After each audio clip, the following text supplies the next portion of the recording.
In the elevator hall filled with the scent of disinfectant, Helen Mitchell checked her wristwatch with tired eyes.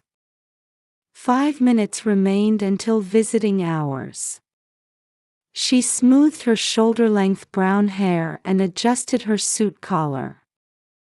"Let's do our best today," she whispered to herself, her words dissolving faintly into the silent space. The pediatric ward of Minneapolis General Hospital was wrapped in a peaceful quiet before visiting hours. At the end of the hallway, a nurse was quietly reviewing patient charts. At 37, Helen worked as a senior editor in the proofreading department of a publishing house. Her days were filled with the meticulous work of editing and proofreading textbooks and children's books. The revision of the science textbook series was this year's biggest project. Since her daughter Amy was hospitalized 2 weeks ago, she had switched to shorter working hours with her supervisor's understanding. Still, the deadlines kept pressing. At the publishing house office downtown, she concentrated on work from morning until early afternoon. A coffee cup was a constant presence on her desk, and her red pen never rested as she made detailed corrections. Her colleagues trusted her methodical work style. Leaving home at 7 a.m., she immersed herself in work throughout the morning. She left the office at 1 p.m. for the 2 p.m. visiting hours, and continued working from home in the evenings. This was her current routine. It was a blessing in disguise that her years of proven performance had earned her the privilege of working from home. Helen's husband, Richard Mitchell, was a cardiac surgeon who held an important position at this hospital. Tall and well-groomed, he always wore either a pristine white coat or a suit.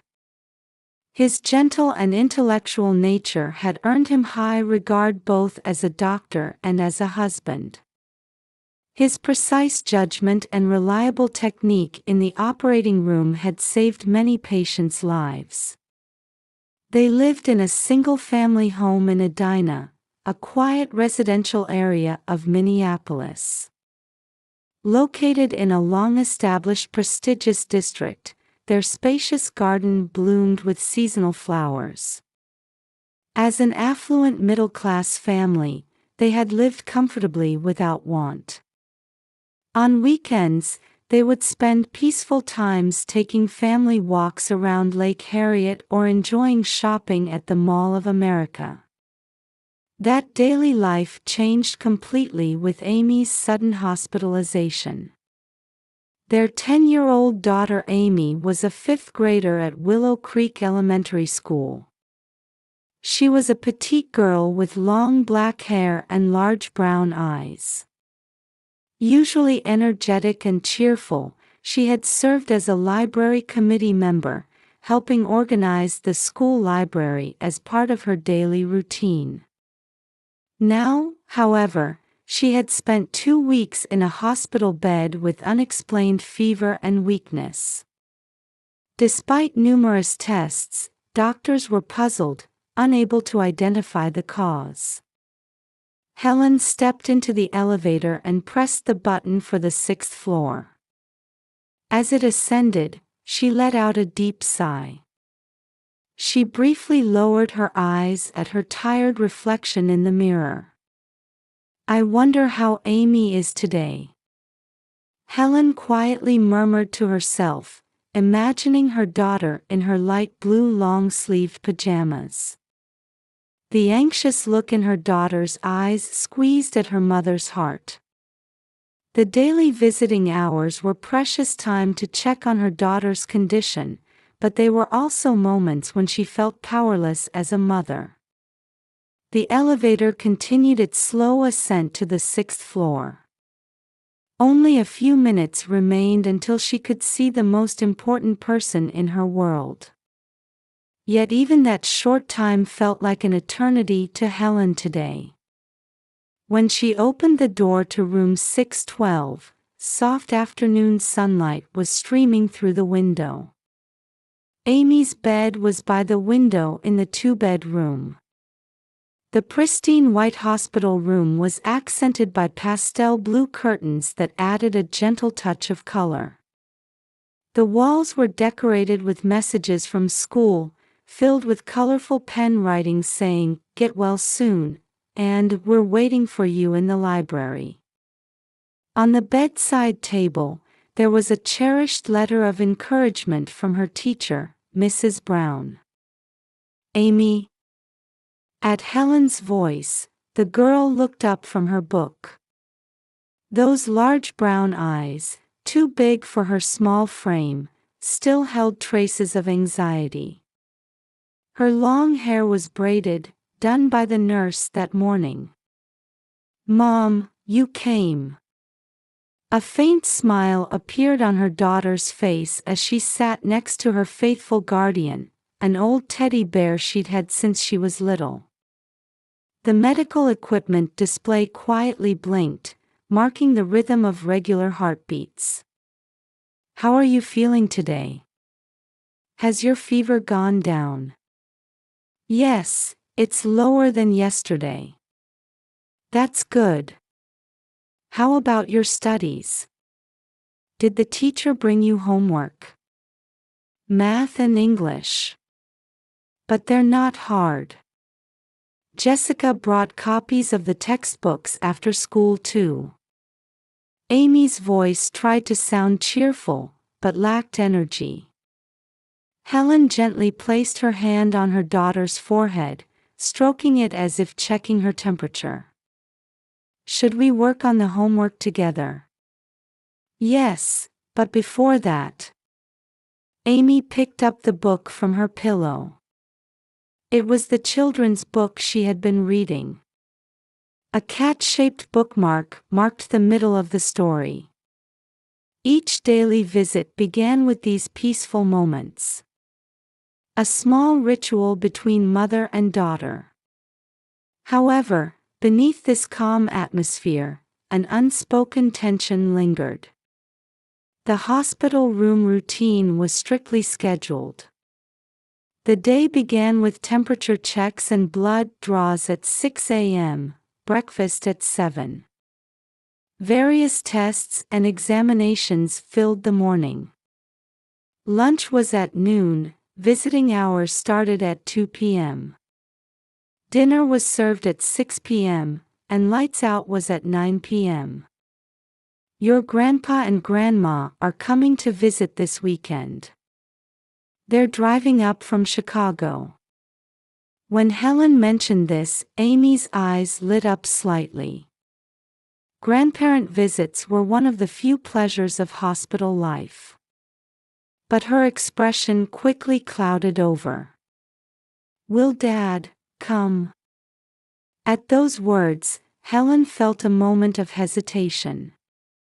Although Richard worked at the same hospital, he surprisingly rarely visited his daughter's room. How many times had she heard the excuse, "I'm busy with surgery"? "Well, Dad might be busy, but I'm sure he'll make time." As she answered, Helen felt a slight unease. Something in her daughter's voice, fear, anxiety. But before she could examine that feeling more deeply, the sound of a wheelchair came from the hallway.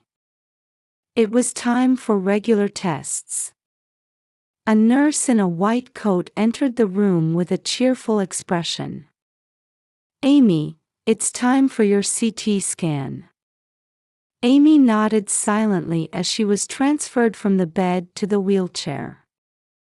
Her hands clutched the teddy bear tightly, her fragile strength evident in her grip. "It's all right, it'll be over soon." Amy gave a small smile at Helen's words. However, in the depths of her eyes, there seemed to be a secret that she couldn't tell anyone. As the nurse wheeled her out, silence returned to the room.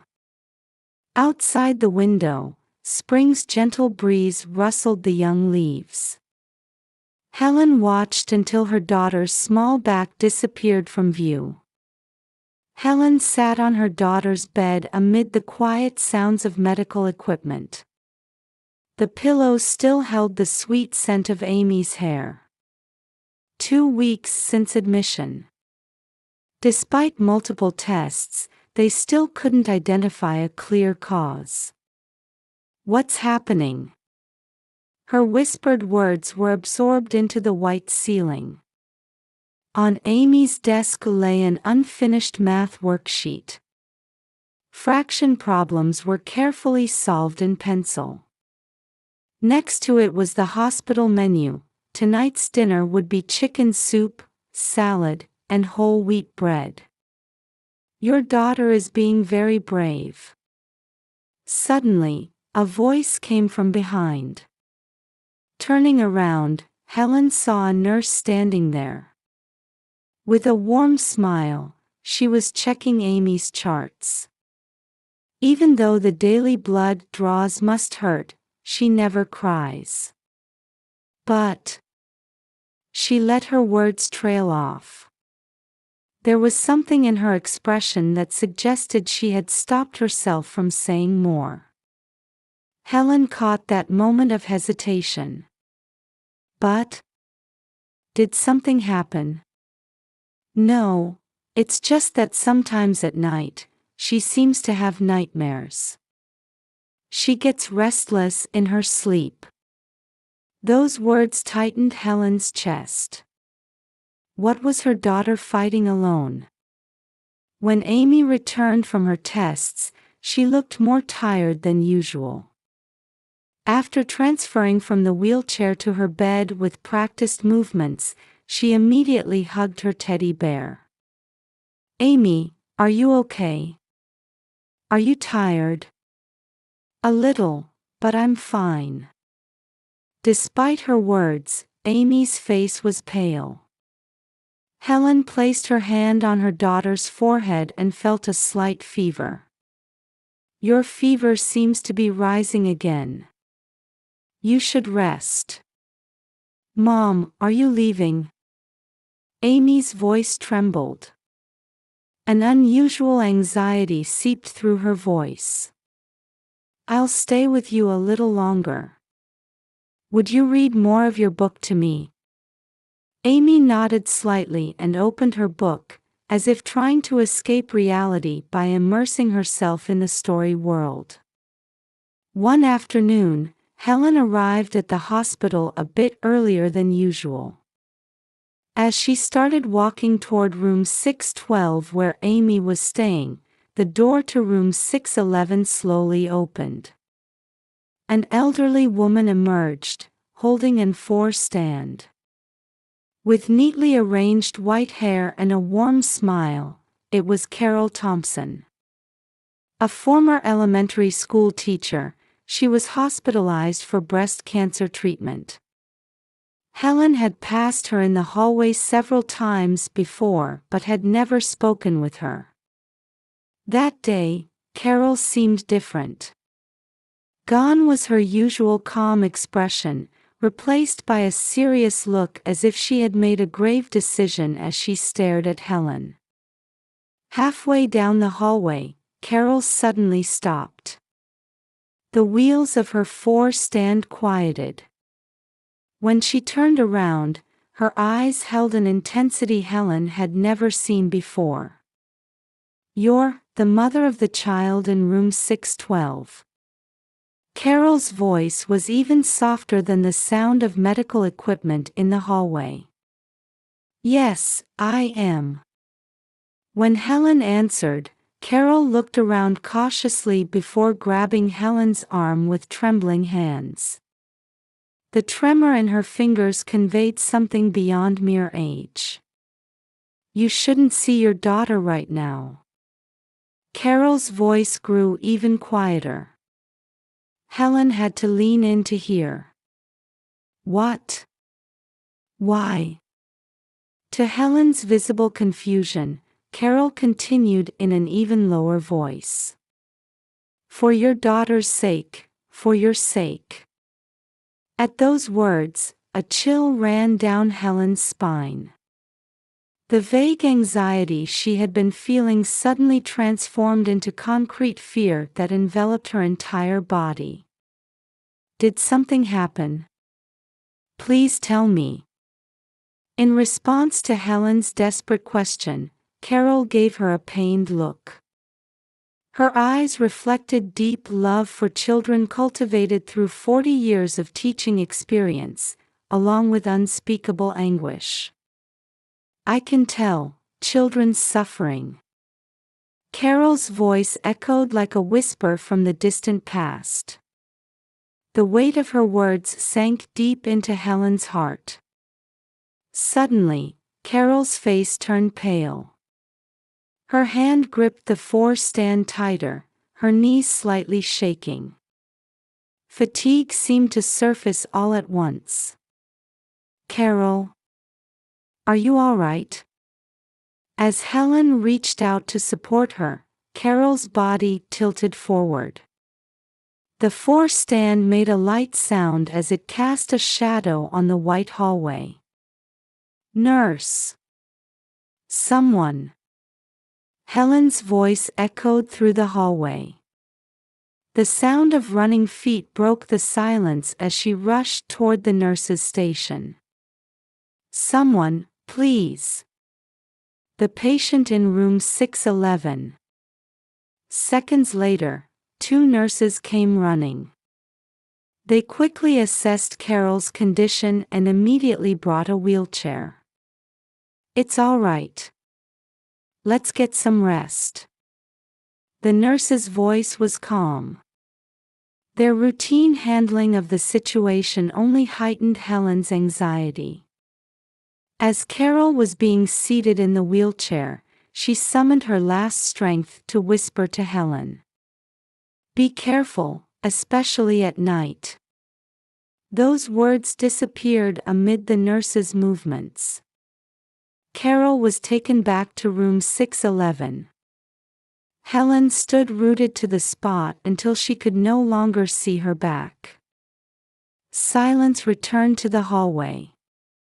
However, this silence was completely different from before. A heavy atmosphere seemed to envelope the entire ward. Helen's feet wouldn't move toward room 612. Carol's words kept echoing in her head. "For your daughter's sake, for your sake. Especially at night." At that moment, all the subtle signs of something wrong began to take shape in Helen's memory. Amy's nighttime restlessness. The slight tremor in her voice when mentioning her father's name. The nurse's unfinished sentences. Unexplained fever and weakness. And the occasional look of unspeakable fear in her daughter's eyes. Helen's hands were shaking. In her wallet was a photo of Amy smiling. It was taken just 3 weeks ago, on the day of her library committee inauguration. Where had that radiant smile gone? At the nurse's station, nurses bustled about. Everyone was caught up in their daily routines, as if nothing had happened in this hallway. However, Helen's world was about to change dramatically. The door to room 612 before her felt heavier than ever before. Should she see her daughter, or heed Carol's warning? The weight of this decision threatened to crush Helen's heart. Carol regained consciousness that evening. Soft twilight light filtered through the window of room 611. Helen sat quietly beside her bed. "I have something I must tell you." Carol's voice was steadier than during the afternoon's incident. The short rest seemed to have restored her strength to speak. "But before that, are you strong?" Helen nodded slightly at this question. In the hours since afternoon, She had considered various possibilities and prepared herself mentally. Amy isn't alone at night. At Carol's words, Helen's heart began to race. The white hospital walls seemed to close in around her. After visiting hours, in the middle of the night, Dr. Richard Mitchell regularly visits room 612. In that moment, all the pieces connected in Helen's mind. No. Carol gave Helen a pained look as she choked out those words. I was an elementary school teacher for 40 years. I never missed the small changes in children, the fear in their eyes, the tremor in their voice. Carol stopped fidgeting with her foreline and continued slowly. I didn't notice at first. But the sounds of distress at night, footsteps in the hallway, and above all, the fear hidden in your daughter's eyes. Those eyes were the same as ones I saw many times during my teaching career. Helen's hands were shaking. The family photo in her wallet now felt like a cruel irony. Why didn't Amy tell me? As Helen's words caught in her throat, Carol gently placed her hand over hers. Your daughter was trying to protect you. At those words, tears spilled from Helen's eyes. There were threats from her father. If you tell your mother, I'll put her in the hospital. She'll lose her job. I have connections throughout the hospital. Carol's voice carefully conveyed each heavy fact. Using his position as a doctor, he implied he could falsify medical records, demonstrated his influence in the hospital, and even suggested he could pressure your workplace. Helen clenched her fists tighter, not feeling her nails digging into her palms. But why did Amy? In your daughter's words. Mom is already tired from work. I didn't want to worry her more. I didn't want to see Mom cry. I was scared of breaking up the family. It was a decision made from pure love. The pressure that a 10-year-old girl had been bearing alone. The desperate consideration to protect her mother. The weight of it all squeezed Helen's heart. Her father skillfully maintained control through everyday language, Carol continued. This is an expression of love, it's for your own good, this happens in other families too, this is because you don't listen. With such words, he planted guilt and fostered helplessness. Amy believed she couldn't ask anyone for help. Her father was an important figure at the hospital. A respected cardiac surgeon. His social status had silenced the small girl's voice. Your daughter said, I thought no one would believe me, Dad is a doctor everyone respects, I didn't want my school friends to know. This sense of isolation made it even harder for her to speak up. Helen's muffled sobs echoed in the quiet hospital room. Carol quietly checked the door to ensure the sound wouldn't leak into the hallway. But she's not alone anymore. Helen's voice was filled with strong determination. Standing up, she gazed out the window. The evening sky was beginning to turn deep purple. I'm calling the police. At those words, Carol's expression showed relief. I'll testify too. And Carol pulled out a notebook from her bedside drawer.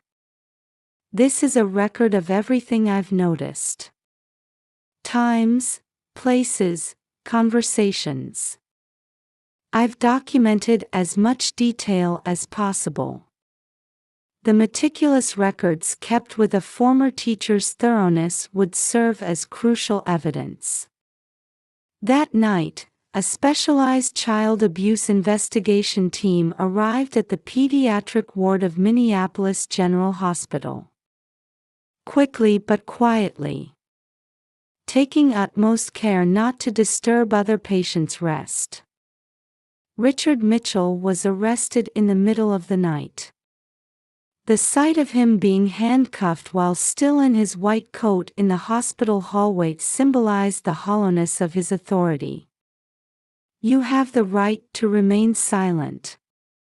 The officer's voice echoed in the quiet hallway. As former colleagues watched in disbelief, Richard was led away without uttering a word.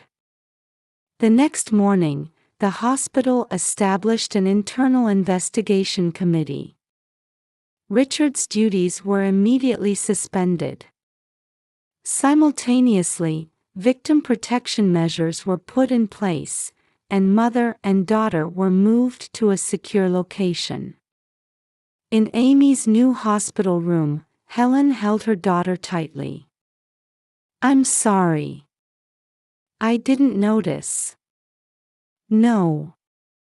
I wanted to protect you, Mom." They shared a long silence through their tears. It was a special moment where indescribable pain mixed with hope for a new beginning. By the window where soft spring sunlight streamed in, Amy was tying the ribbon of her new school uniform. 1 year after the incident, mother and daughter had started a new life in a different district of Minneapolis. "Amy, breakfast is ready."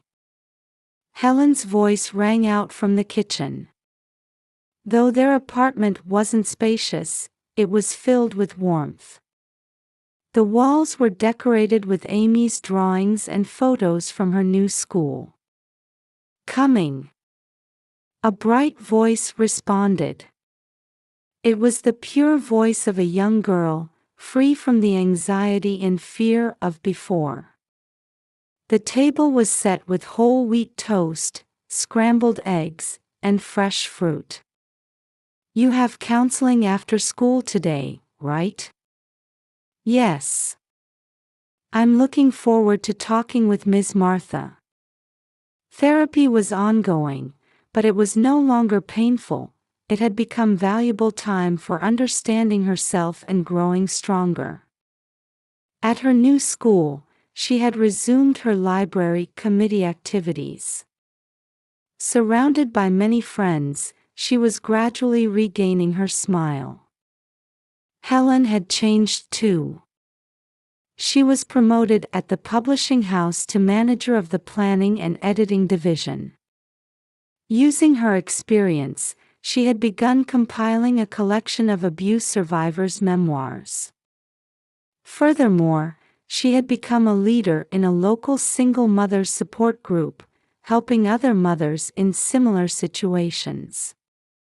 Her father's trial ended with an 8-year prison sentence. His medical license was permanently revoked, and he lost his position at the hospital.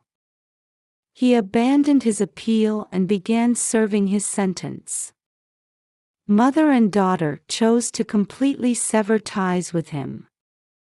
Once a month, mother and daughter have lunch with Carol. Having completed her breast cancer treatment, she still watches over the two with the same warm smile. "What's important is to keep moving forward," Carol would say, her words carrying the weight of 40 years of teaching experience and life wisdom. On weekends, mother and daughter participate in child abuse prevention awareness activities. Amy has begun sharing her experiences with other children who have had similar experiences. She is no longer a frightened little girl, but has transformed into a strong and kind-hearted young woman. "When I grow up, I want to be a children's counselor," Amy said one day. Helen was touched by her daughter's determination to turn her painful experience into strength to help others. A new morning was about to begin. Outside the window, Young leaves swayed in the wind, as if blessing the mother and daughter's new life. "Well, shall we go?" At Helen's voice, Amy stood up energetically. Her back as she put on her shoes at the entrance no longer shrank in fear. Her figure was the very embodiment of hope.